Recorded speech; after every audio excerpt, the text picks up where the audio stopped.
wintry Toronto for an MLS Cup rematch as the Seattle Sounders look to defend their cup against Toronto FC.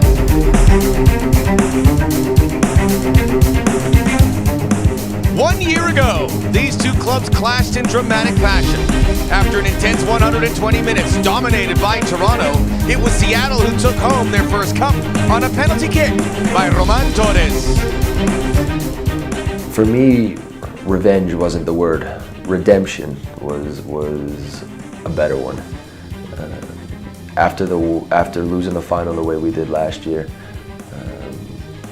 we spent every single day this season working and thinking about this idea of getting back to a final and giving ourselves another chance in front of our fans to lift that trophy. I have nothing but respect for the Seattle Sounders organization and their team, but the MLS Cup this year was all about us, and I don't think it mattered who you lined up on the other side of us in that match. We weren't going to let anybody stop us. So this conversation that this is the best team in MLS history, we shouldn't even be having it because they haven't finished the job. They have to win the day. They have to complete what they have done throughout the course of the season, but it's all worthless unless you finish it today. The fact is, there's a level of expectation for this club. At some point in this game, that level of expectation is going to go from motivation to pressure. They have to be able to handle that pressure. The fans are going to push them, but they have to stay disciplined. If they go chasing Seattle, they may get into trouble. This was even bigger than last year in a lot of ways because we grew as a team, we won the Supporters Shield, we won 2 championships, so the opportunity to kind of finish off the triple was something you don't get every day. A date with destiny. The red and the rave green. Is it going to be redemption or is it going to be a repeat in the rematch as we are underway? MLS Cup number 22. Michael Bradley opening things up with the ball towards Altidore. Lovely layoff and Osorio! First big save of the game required from Stefan Fry.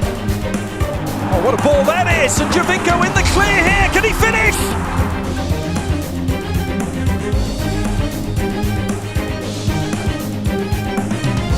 No, he can't!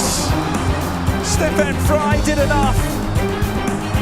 He got a touch. Marshall was right there too. Yeah, but what is Chad Marshall doing? He cannot let that ball run free. After about the first 10 or 15 minutes on the field, the way we were playing, I thought there was only going to be one team to win it, and that was going to be us. That was going to be Toronto FC. We felt so good on the night. We were moving the ball so well, and I could just see the look on their faces that they didn't know what to do. They didn't know how to counter us.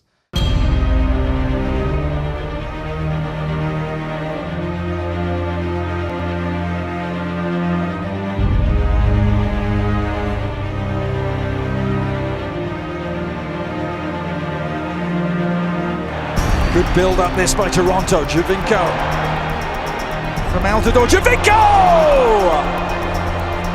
Well, Stefan Fry had to adjust. That was a shot that seemed to change its mind in mid-air from Jovinko. Across the line it goes. The shot is off from Delgado. And well, I've seen that picture before. What is it about this goal and Stefan Fry? Yes. Now shout not pass seems to be his motto.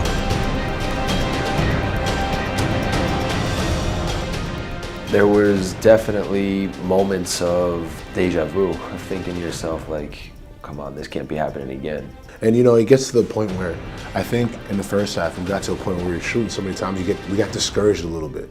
And then I think the halftime came at a good point because we couldn't score. And I think you look around and I don't think anybody was frustrated, but in the sense where, man, we just can't get it to go. Not even like, man, this is next year is gonna happen. Not even that. It was more of like, man, it's gonna be a lot harder than we thought. You know, we can't get it to go. And so the second half comes along, and we're missing chances or whatever, but everybody's thinking of the next one. And that's when I knew that regardless of the saves that Stefan keeps making or, you know, how it's just not happening for us, I knew the game was going to open up. I knew we needed the first goal. The experience of having been there before, of having played in a final that had been teetering on the edge like that was a big advantage.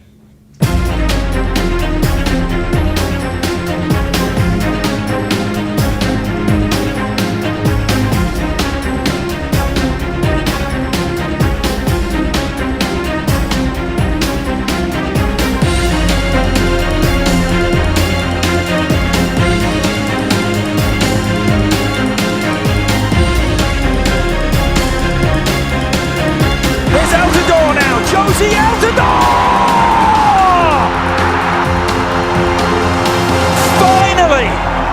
Finally, it's what they've been waiting for. Toronto take control. Josie Altidore has been spot on in 10 games. 7 goals, 4 assists, but a goal that every single person here in Toronto will remember for the rest of their lives.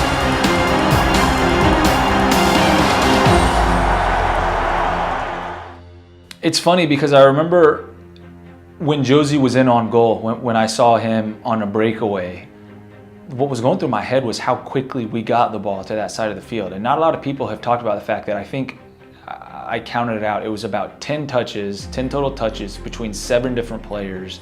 Drew scooped up the loose ball, shoved it to me. I was able to shove it to Justin. Justin played it, I believe, first time forward to Victor, and then Victor found Seba, and you know, Josie did a great job to kind of curl his run a little bit and stay on side, and the pass from Seba was perfect. And you know, as Josie's running it on goal, you're just thinking to yourself, please let this be the one that hits the back of the net. You know, that goal is so funny on so many levels because it is everything of who we are. Just from the goal, from the touch on Drew's point, from the sequence itself. Greg always emphasizes playing forward. Every training session we do, it's 3 touch max, so it's 2 touches basically, and you have to play forward, and especially towards the end of the year. So that goal is beautiful because I'm sure Greg and the coach were happy because it was all what they wanted: playing forward, playing across the game channel, and making runs in behind. So I think they were really happy about that. And then, I committed early to what I wanted to do. I got the ball in the breakaway, and I know Roman was coming. I know Jovan was coming on my right, and I said, Jovan's fast, so I think he'll catch me if I keep trying to go to my right and try to shoot this to my right. So I said, I'm going to try to set up a dink here, because it's going to be on my left. Obviously it's going to be a little bit less accurate, but I know he's going to try to make himself big and go to ground. And that's what I did. I tried to set it up by taking the touch to my left and just try to dink it over him. I know if I got it over him, that the whole goal was gaping, and that was that. Honestly, when Armando dribbled the keeper, I didn't realize that the volley was coming to me, because I think, okay, now we scored 2-0 and then it's done. But then it was to the post, and then the rebound, it was straight on my body. I even touched, I think, with this and this, but I put all my body in front because I was really close to the goal, and then I scored. And the feeling is like, wow, we did it. It's 2-0, it's minute 93, 94, it's done. We are happy. I showed my shirt because we were making jokes at home with my wife, with my friends, that if I score a goal at the end of the game, I will show my shirt like, here, I'm back, I'm Victor Vázquez, I'm back.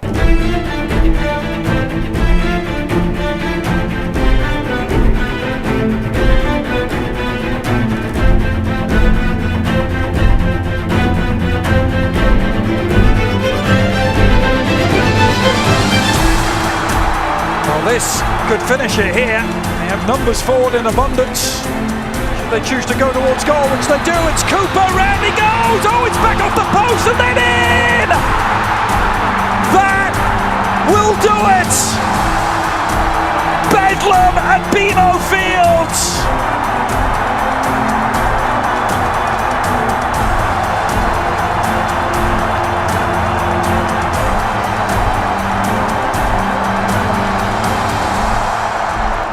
February 2009, Victor Vázquez had a serious knee injury, 14 months of grueling rehab.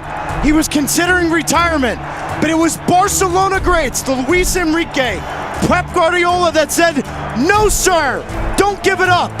On his right forearm, Adrian, he's got tattooed, only the strongest survive. When the book is written about the greatest season in MLS history, Victor Vasquez will have his own chapter. It's the best feeling that a player can have, to score in a final, to close the game and win the MLS Cup. Oh, Canada, no more! One step beyond for Toronto as they crown the best season in MLS history.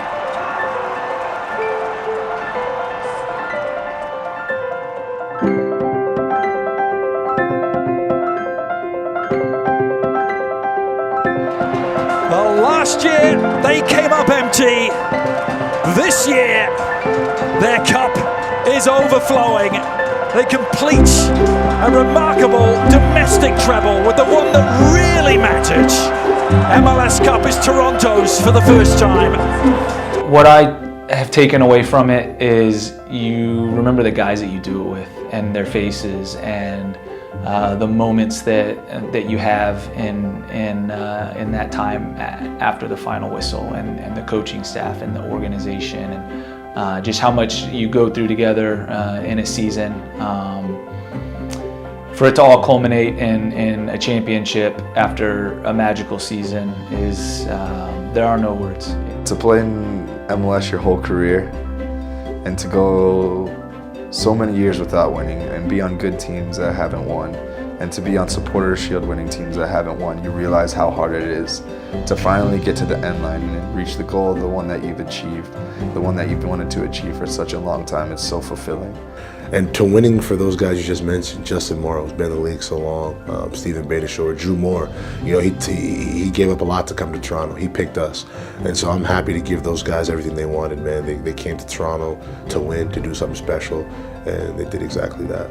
That a group of guys lived one of the worst moments of our careers together and used that pain and heartbreak to drive us on every single day for the next year or for the next 364 days. We laid everything we had out there, and when you have a group that's able to commit to something in the way that we did, to commit to each other,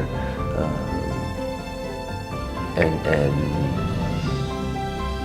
fulfill a dream, to satisfy an obsession that had been there for a year. That's an incredible feeling.